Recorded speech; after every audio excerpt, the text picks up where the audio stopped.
Moby Dick, Melville. La symphonie.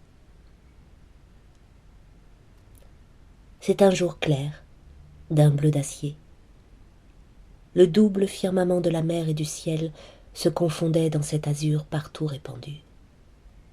Toutefois, la transparence douce et pure du ciel pensif avait un air féminin, tandis qu'une respiration lente et puissante, pareille à celle de Samson endormi, soulevait la mer, robuste et virile. Ici et là, dans les hauteurs, glissaient les ailes blanches de menus oiseaux immaculés, tendres pensées de ce ciel féminin. Dans l'abîme bleu et sans fond s'agitaient de puissants léviathans, des espadons et des requins, pensées vigoureuses, inquiètes, meurtrières du viril océan. Si le contraste existait en profondeur, il n'était extérieurement qu'ombres et nuances. Il semblait ne faire qu'un. Le sexe seul les distinguait l'un de l'autre. Tel un souverain absolu, le haut soleil semblait marier ce ciel tendre à l'océan téméraire et mouvant, l'épouse à l'époux. Et à l'horizon, une douce palpitation, plus sensible sous les tropiques, révélait la confiance passionnée et frémissante, l'amoureuse inquiétude avec laquelle la pauvre épousée s'abandonnait.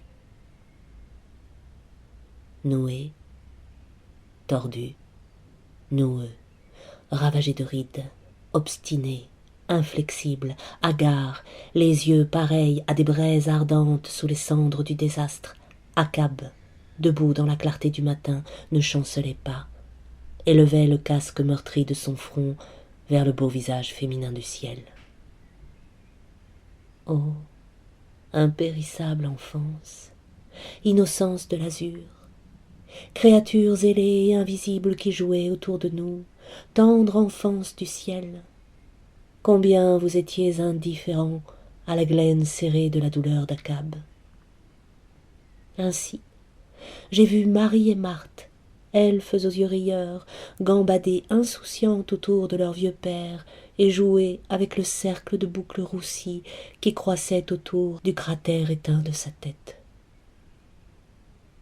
Traversant lentement le pont depuis les cotillons, Achab se pencha bientôt sur la lisse et regarda son ombre s'enfoncer toujours et toujours davantage sous son regard, tandis qu'il s'efforçait d'en transpercer la profondeur.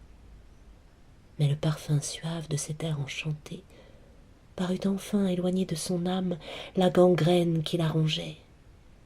La joie et la séduction de ce ciel parvinrent enfin jusqu'à lui comme une caresse.